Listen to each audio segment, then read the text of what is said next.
3, 2. Hang on. Intelligence classes. Yeah.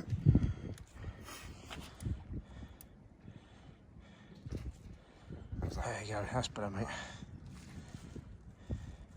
Okay. 3, 2. Here we are, fishing friends, and welcome along. Say hello, wingman. Hello, guys. Nice to be out with Brett again. So, yeah, we've had a bit of a break, haven't we? Brett's been really busy, blah, blah, blah. So we're on the pier tonight. Not a million miles where we were the last time, on November the 5th for our firework night sort of extravaganza, which we didn't catch any eels on. So yeah, we're out on the pier tonight, and we're going to be using the big rods, the big gear, the big weights, and the big baits. And also, this video is hopefully, I'm going to talk about safety, so conger safety, you know, what to do when we get an eel and everything like that. It would be nice if we got one that we could actually go through all that together, but I'm going to probably tell you anyway, and I've got a couple of like stories that you might not believe, all regarding safety. So yeah, we're out tonight, and it's low tide now. It's a very small tide. You know, we're just lobbing out big baits, and anything can happen in the Tamar. You know, you could get a big cod, big bass, big eel, you just never know. And I know for a fact that there was a 25-pound eel caught here a couple of days ago because somebody came in my shop and spilled the beans. So hence, that's why we're here tonight. So yes, tonight, Matthew, so we're using the big baits. I have managed to get some really nice local cuttlefish. So we've got the usual massive baits, look, and we're just going to be using, again, rotten bottom link. You know, I don't usually use a zippy, but I fish other places which aren't so snaggy, and obviously it's a grip weight. You don't really need grip weights. I'm not going to fold them out, so that's the sort of basic gear. So over here we've got the really nice competition surf 13'10" from Black Rock, which I got hold of the other week. Thank you very much, Matthew. Yeah, mate, that looks pretty nice, that does. Yeah. And we've got the beautiful Competition Match GT over here, which you've all seen before, which is, I have to say, is a lot bigger price tag than the Competition Surf. You know, this one's sort of retailing at $250, and the Competition Surf GT is £400. You know, but obviously there's a lot of development and stuff that's gone into that, and we've been through that with that rod. And I don't think I've had a decent eel on it yet, have I? No. So you know, I haven't christened. Oh yes, I did christen this one actually out with a client on the weekend, which you've seen the video for that.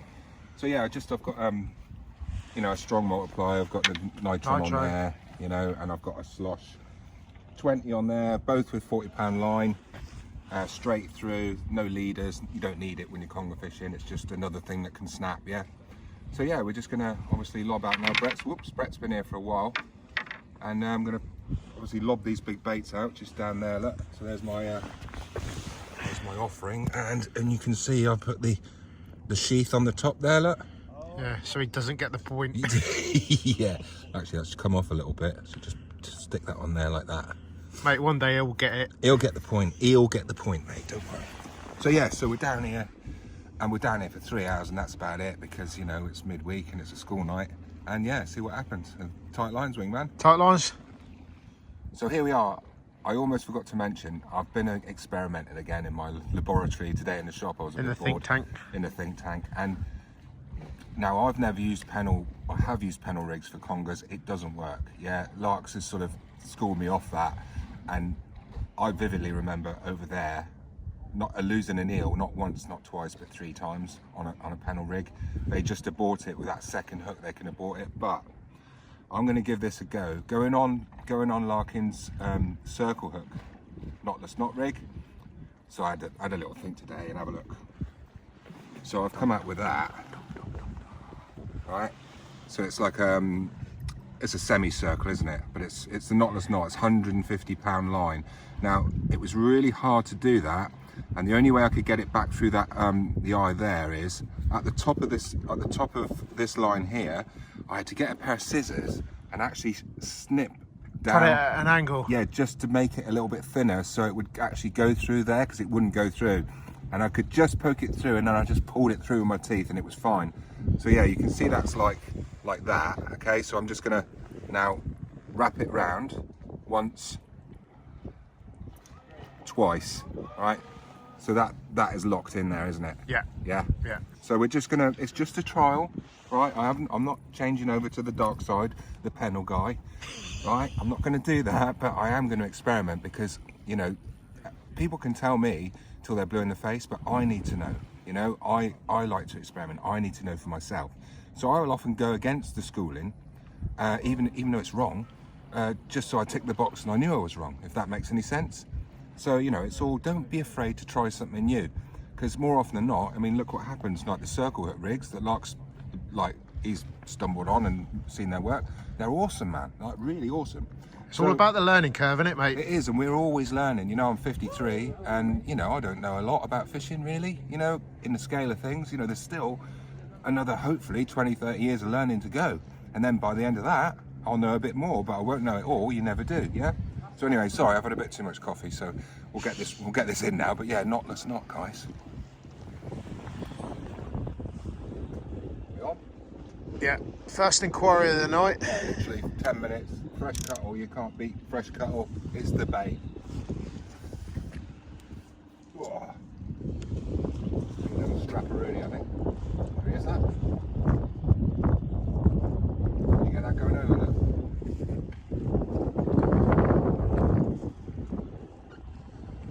He's asking for it.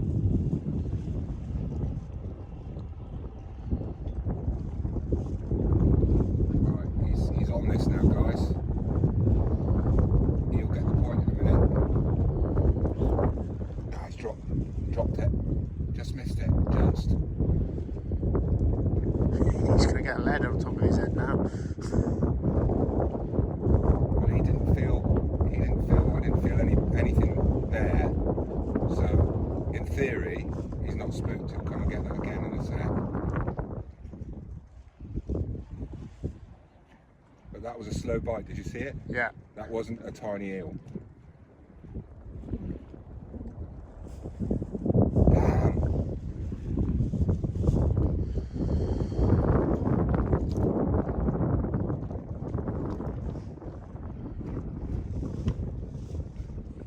Mate, look at me.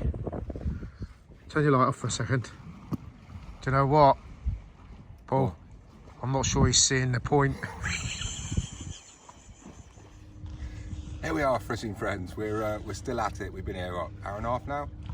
Yeah, Bit longer. something like that, mate, innit? Yeah, we've had a few chances and misses, and we've lost a few bits of gear as usual because it is very gnarly down there. Conger safety. Let's talk about safety, guys. The first thing, safety number one, wingman, right? I never went conger fishing without a wingman, and it can be, it doesn't matter who it is, but as long as you take somebody with you, yeah, that you can trust and has got a bit of knowledge. So always take somebody with you, because you never know what's going to happen, yeah, and you're always going to need that second guy down there if that monster comes up and you're like up here with the rod. Yeah, so that's number one, and it's quite obvious, really. Don't fish alone. It took me quite a while fishing with Brett and Larks or whatever before I actually went out on my own and then really nailed it. And that's when you actually learn, is when you're actually doing it on your own, and you have to then land that eel because there's no wingman, you know, there's no Larks, there's nobody else around. You know, I was here a few years ago over the other side there with that 30-pounder, and I was screaming like a little girl for help here, and nobody was coming, and it was all up to me, and it was scary, like, you know, because I had to get it up, and then it went back down again twice.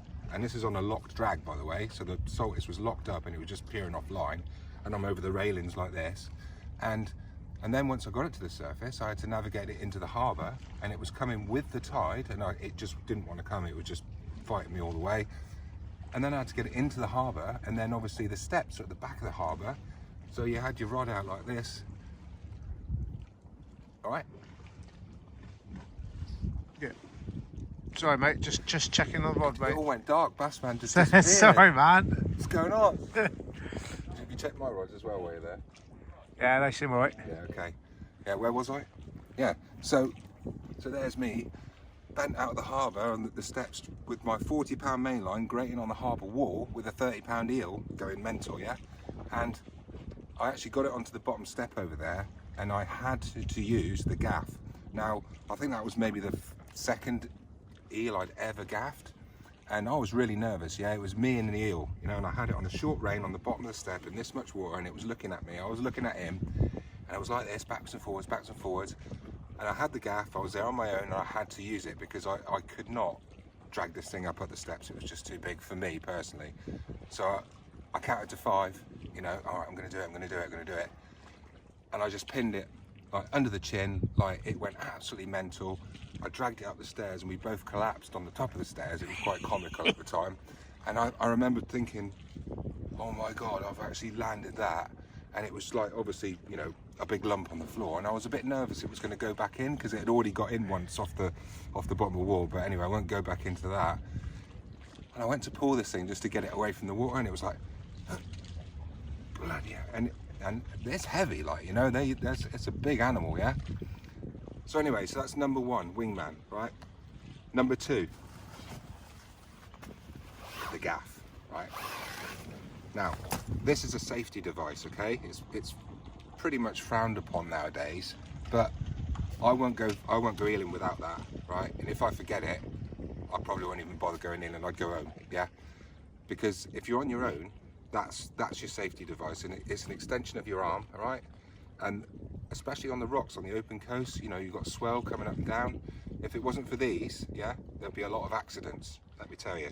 So, I mean, I've been called barbaric by a certain female angler about using a gaff on one of my Conger fishing pages. Said, oh, how barbaric, or whatever. And I'm not going to mention the person because I'm not like that. But needless to say that she got pretty well rinsed off all the local guys that fish out on the rocks on the open coast that go with fishing with gaffs, and none of them will go fishing without it. It's okay if you're fishing off a pier up the line and you've got a drop net. I mean, that's fine, you know, that's easy, isn't it? But we don't have that situation. When we're on the open coast, that is it. That is our safety net, yeah? And we don't often use it. It's only if it's what, 25, 30 pound, 25 pound, or it's a difficult eel. And not all eels just come in gently. They'll just be like this, bang, bang, bang. And yeah, so that's number 2, yeah? Safety, right? So I will take that wherever I go, and that's that, right? Number 3, right? And this is probably the most important one out of the whole lot, right? I remember now, what was it, 4 years ago, we were over at Devil's. I was quite green to conger fishing. I'd had a few 20s and loads of doubles or whatever, and me and Brett were doing really well at Devil's or wherever we were going. And I remember that one night, you'll probably remember this, and the eel was about probably 18 pound, no bigger than that. No bigger. And I remember Brett going over the railings, and I was on the rod, and he went down and he got it, and he didn't use a gaff or anything. He just obviously lifted it up with the line because it was 18 pound. We don't gaff eels unless we really have to. And I remember him swinging it over the wall like it was yesterday, right? So you imagine this eel's on the floor now, okay? So down here, yeah? So the eel's on the floor, right? And this was on the rotten bottom, right? And this eel went 1, 2, 3 with its head. And on the last flick, that parted company with the rotten bottom, and that, my friends, whizzed past my ear, like, and it, what, went 10 yards out into the water, do you remember? Yeah. Right, and that really scared me because that could have just gone, that could have hit me and killed me. I mean, the head was like this, whack, yeah? So from that moment, I said to Brett, right, the first thing we do when we get an eel up onto the deck, wherever it is we neutralise the weight. And that's the most important tip I'm going to give you. Right, if you get an eel 15, if it's over 10 pound, neutralise the weight. Either take it with your hand, like that, away from the eel, or just get your scissors, guys, and just cut it. It only takes a minute to retie your rig back on, so 9 times out of 10, what do? We just cut the line, don't we? Just cut the main line, and that is now, it's just a lead, isn't it? It's not a deadly weapon. So that's my top tip for congering. Number one, wingman, yeah? Number 2, gaff, right, just in case. And number 3, neutralise that weight. Neutralise that weight, because that is a deadly weapon when it's attached to an eel, right? And I've almost had it, yeah? So that's my little talk tonight, our little safety talk. And yeah, what more can you say? You know, eeling is next level. It's like another level, isn't it, mate? Yeah, mate. when you get a big eel on, there's nothing quite like it. It's a battle, isn't it? Yeah. So just looking around at my rods here, look.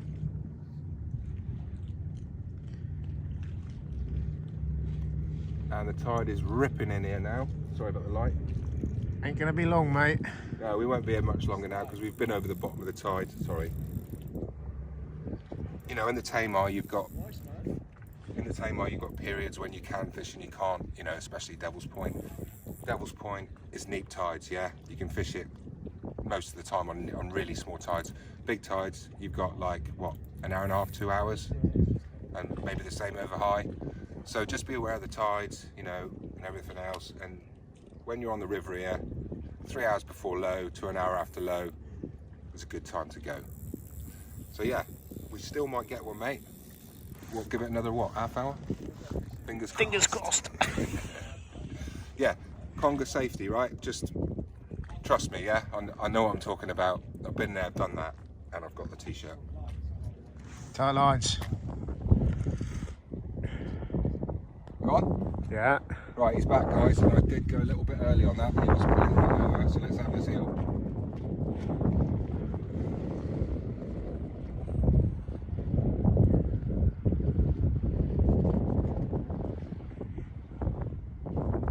There he is. Oh yeah, little row. Yeah. Oh, it might not be that big, but...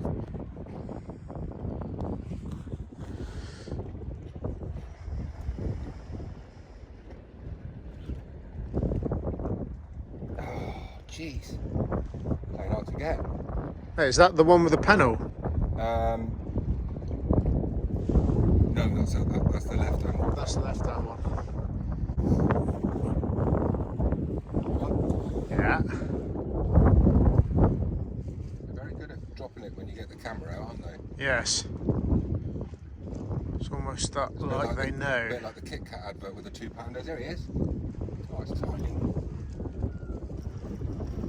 Got him this time, mate? I don't quite know. That's tiny, mate. It's probably spun me up or something.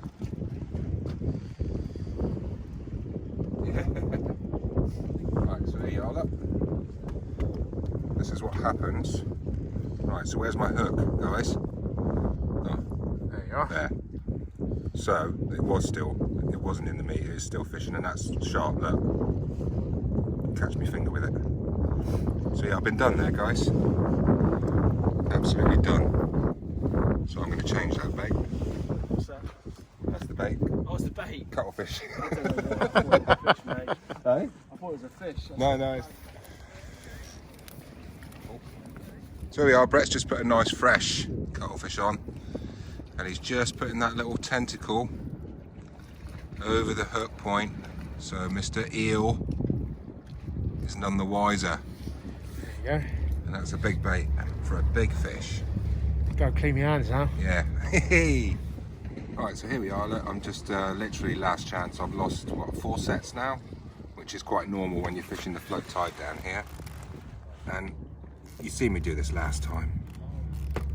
It's not rocket science, but can you hear the noise from the string? Because I'm pulling it so tight. And this is really heavy elastic, look, like you've seen me use before. It really does make a difference. And also when you're using mackerel, it's good because it squashes the blood out of it and the oils. Right, so there you go, look, so that's, you can move it, but not much, look. And then see the head, it's a bit late now, like the chicken, look. It's like he's having a bad day, mate. Yeah, so I'm going to give him a bit of a hairdo now, look. So look, working that up, bunching it up close to the hook point. So that's another little secret for you then, look. And then you can hardly see the hook, can you? Because it's right next to that tentacle, isn't it? So any little thing you can do like that, and see all that coming out of it, that's just beautiful, man. Yeah. And then just, obviously I haven't done the back end yet. So that is quite a big bait, but I've used twice this size and caught eels. Right, there we go. So a couple of those. And that's my 1 pair of gloves that I bought today.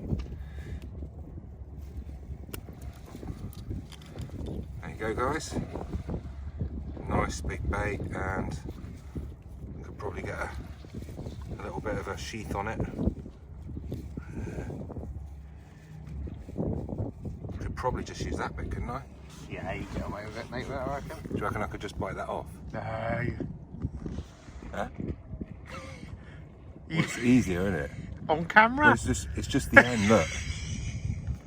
But it's a bit inky, and that's what's putting me off, is the ink. You can't go home with black lipstick, mate. What do you think she'll notice? Hang on. No, mate, no! I've got to do it. Right, don't laugh, yeah, if I'm sick. Right, I've just watched The Jungle, by the way, the Celebrity Jungle, so it's nothing, is it? Oh. Crunchy. Oh, mate! Lipstick. Yeah, it's quite crunchy, actually. I did actually give it a bit of a... Swill around in the mouth. Excuse me. Oh my god. There's one regretting that, sir. I think the ink was a bit bitter. Anyway, yeah, it wasn't bad. I've had a bit of salt and lemon on it. You know what I mean? Maybe next time I'll bring some, because that's like fresh cuttle, isn't it? So there you go, look. This, folks, is where he's going to pull one out of the bag. Yeah, now. so that's what you call going the extra mile, yeah? So if the bait's good enough to eat, it's good enough to catch a fish. Tight lines.